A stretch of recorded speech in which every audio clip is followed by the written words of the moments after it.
Good morning student. मैं शीतल कुमारी जामनीकांत BEd college के online classes में आपका स्वागत करती हूँ। आज हम संस्कृत शिक्षण की डीएलएड की अन्य विषय बिंदु के बारे में चर्चा करेंगे। आज का हमारा विषय बिंदु है संस्कृत लेखन और पाठन की विभिन्न विधियाँ। पहली विधि है अभ्यास विधि। अभ्यास का अर्थ होता है बार बार दोहराना, अर्थात किसी भी चीज़ को बार बार लिखना या पाठ का बार बार पठन करना जिसमें छात्र उसे कंठस्थ कर ले, या अभ्यास विधि कहलाती है। यह एक प्रभावशाली विधि होती है जो छात्रों पर विशेष प्रभाव डालती है। इसमें छात्र स्व अनुभव प्राप्त करते हैं। आकस्मिक विधि।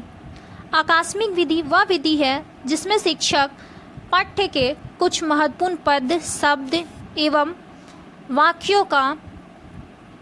वाक्यों का संग्रह करके छात्रों को पढ़ाता है।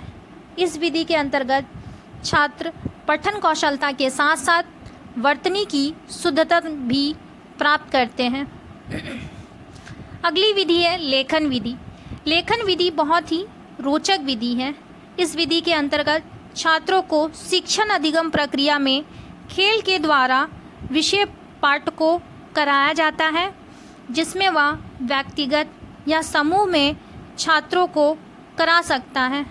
इस विधि के अंतर्गत छात्र स्व अनुभव प्राप्त करते हैं, साथ ही साथ उन्हें आनंद भी प्राप्त होता है। अगली हमारी विधि है प्रतिलेखन विधि। प्रतिलेखन विधि में छात्र शामपट पे लिखे गए तथ्यों को या पाठ्य पुस्तक में लिखे गए तथ्यों को देखकर पुनः अपनी पाठ्य पुस्तिका में लिखता है।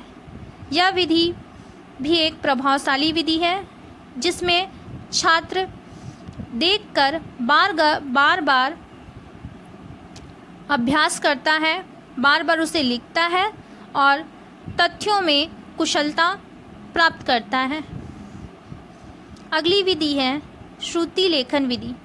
श्रुति का अर्थ होता है सुनना, लेखन का अर्थ होता है लिखना, अर्थात सुनकर लिखने की विधि ही श्रुति लेखन विधि कहलाती है।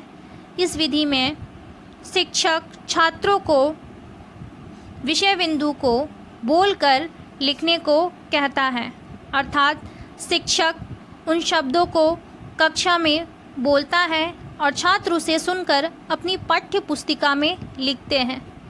इससे छात्रों में अवधान शक्ति का भी विकास होता है।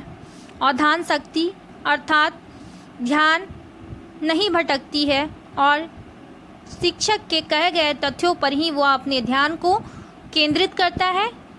उसकी लेखन की शक्ति का विकास होता है, वह बहुत और भी अच्छे तरीके से शीघ्र लिख पाता है तथा वर्तनी की शुद्धता भी प्राप्त करता है।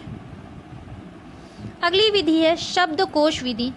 शब्दकोश विधि के अंतर्गत शिक्षक छात्रों को विभिन्न शब्दों के भंडार का निर्माण करने को कहता है।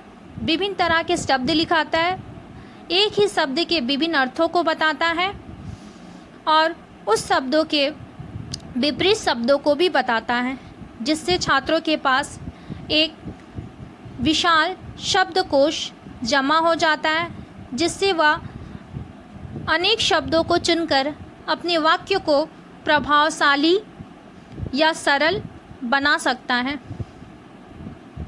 अगली विधि है वर्तनी परीक्षण विधि। इस विधि के अंतर्गत शिक्षक छात्रों के शब्दों का वर्तनी की शुद्धता की जांच करता है।